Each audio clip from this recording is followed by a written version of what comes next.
हाय दोस्तों, नमस्कार दोस्तों। आजकल जैसा कि आप सबको ये सुनने को आ रहा होगा, कोविशील्ड जो हमारी इंडियन कंपनी ने बनाया था, जो जिसका नाम है सीरम इंस्टीट्यूट ऑफ इंडिया। दोस्तों, इस कंपनी ने एक एस्ट्रोजेनेका कंपनी जो ब्रिटिश कंपनी है, यह कंपनी ऑक्सफोर्ड यूनिवर्सिटी के साथ में कोलाबोरेट करके इस टीका का फार्मूला तैयार किया था, जिसका नाम हमारे Indian company serum institute of India ने जो नाम दिया था वह कोविशील्ड नाम दिया था। दोस्तों, यह कोविशील्ड भारत में बनाया गया था और टीका का इसके ऊपर आर&डी हुई थी, या जिसका टीका का फॉर्मुलेशन किया गया था वह एस्ट्रोजेनेका और ऑक्सफोर्ड नामक यूनिवर्सिटी के साइंटिस्टों ने इसका फार्मूला तैयार किया था। दोस्तों, इस टीका के फार्मूला के अंदर जो हमारा इनएक्टिव कोरोना वायरस को ही दिया गया था, या एक तरह की भाषा में आप ये समझ सकते हैं कि मरे हुए कोरोना वायरस को आपके बॉडी के अंदर इम्यूनिटी तैयार करने के लिए यह इनएक्टिव कोरोना वायरस को डाला गया था टीके के रूप में, यानी कोविशील्ड के रूप में आपके बॉडी के अंदर उस तरह के जो एंटीबॉडी होती है वह एंटीबॉडी प्रिपेयर किया गया था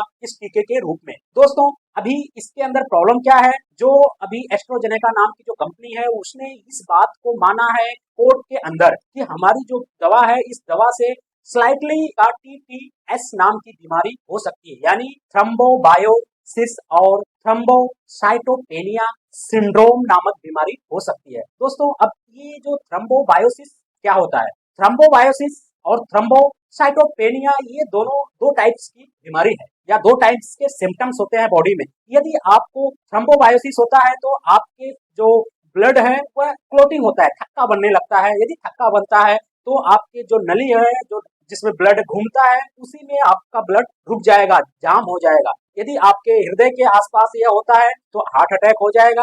यदि आपके मस्तिष्क में यह होता है, ब्लड यदि थक्का बनाता है, तो आपको ब्रेन हेमरेज होने के चांसेस होते हैं। दोस्तों, यदि आपको थ्रोम्बोसाइटोपेनिया होता है तो आपके ब्लड में जो प्लाज्मा है, प्लाज्मा के अंदर जो प्लेटलेट है उसका काउंट कम होता है। यदि उसका काउंट कम होगा तो आपका जो ब्लड होता है वह पतला हो जाता है, जिसके वजह से ब्लीडिंग होती है, नाक से ब्लड आने लगेगा और आपको ब्लड की उल्टियां होने लगेंगी। इसके अलावा दोस्तों, आपके बॉडी में चमड़ों में यदि थोड़ा भी खुजली होती है, इचिंग होती है, तो उससे आपके ब्लड निकलने लगेंगे। इस तरह की सिम्टम्स आपको नजर आने लगेंगे इसमें थ्रोम्बोसाइटोपेनिया के अंदर। दोस्तों, ये थ्रोम्बोसाइटोपेनिया ये होता है और ये दोनों मिलने के बाद क्या होता है, सिंड्रोम। ये दोनों डिजीज यदि होती है तो वो सिंड्रोम कहा जाती है। इस तरह से हम समझें कि ये जो टीटीटी क्या होता है। दोस्तों, अब हम ये समझेंगे कि जो हम ये कोर्ट के अंदर जो एस्ट्रोजेनेका है यह मानी है इस बात को। हाँ दोस्तों, इस बात को लेकर कोर्ट में जो एस्ट्रोजेनेका कंपनी है वह इस चीज को मानी है कि नहीं, हमारी दवा से या जो कोविशील्ड नामक दवा है इसके लेने से यदि स्टार्टिंग में आपको ऐसी सिम्टम्स आते हैं या हो सकते हैं स्टार्टिंग के दौरान, या उसके लेने के स्लाइटली, बहुत ज्यादा नहीं, बहुत थोड़ा बहुत इसका स्लाइटली सिम्टम्स दिख सकते हैं, या यह बीमारी TTS नामक बीमारी आपको हो सकती है इस दवा का कंजप्शन करने पे। दोस्तों, ध्यान रहे, यह दवा हमारे इंडिया में 175 करोड़ डोज लगा है, यानी कि आपके इंडिया में यह दवा 75% या 70 to 80% हमारे इंडिया में इसका उपयोग हुआ है, क्योंकि इसका प्रोडक्शन जो हमारी भारतीय कंपनी ने बनाया था, सीरम इंस्टीट्यूट ऑफ इंडिया ने, यह इसका प्रोडक्शन बहुत तेजी से किया था। इसके वजह से हमारे देश में इसका वितरण तेजी से हो पाया था और इसको लगाया गया था उस समय जब कोरोना वायरस डिजीज हुआ था। तो दोस्तों, अभी यह 175 करोड़ जो टीके हैं वो तो लग चुके हैं, लेकिन घबराने की जरूरत नहीं है। इसमें आपको थोड़ा अवेयरनेस और अपने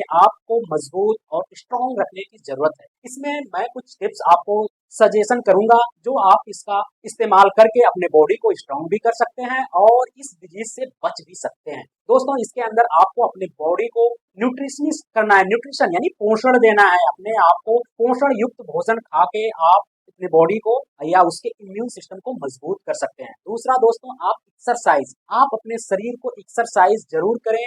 यह एक्सरसाइज इस डिजीज के अंदर आपको बहुत ही हेल्प करेगा। तीसरा दोस्तों, यह यदि कोलेस्ट्रॉल या फिर आपको लिपिड प्रोफाइल को टेस्ट करवाते रहना है बीच बीच में, हर तीसरे या पांचवें महीने में इसका आपको टेस्ट करवाते रहना चाहिए, क्योंकि यह यदि आपको पता रहेगा तो उस हिसाब से आप अपना डाइट में परिवर्तन करके या दवा मेडिसिन को लेकर अपने आप को स्वस्थ कर सकते हैं। दोस्तों, चौथा, आप ऑयली या तेल वसा जैसी खाद्य पदार्थ का आप सेवन न करें, उससे करने से बचें या कम करें। अपने स्वास्थ्य को अच्छा करने के लिए। इसके अलावा दोस्तों उन भाइयों से भी हमारा अनुरोध है कि शराब का जो कंजप्शन करते हैं उसको बिल्कुल खत्म कर दें, क्योंकि यह शराब के सेवन से इसकी जो संभावनाएं होती हैं वह बढ़ सकती हैं, या आपके अंदर TTS नामक बीमारी होने का चांस बढ़ सकता है। इसके अलावा दोस्तों स्मोकिंग करते हैं, सिगार या सिगरेट का आप अच्छे शौकीन हैं, तो इस चीज को भी आपको खत्म करने की जरूरत है। आपको इसको खत्म करना चाहिए जिससे आपकी बॉडी भी स्वस्थ रहे और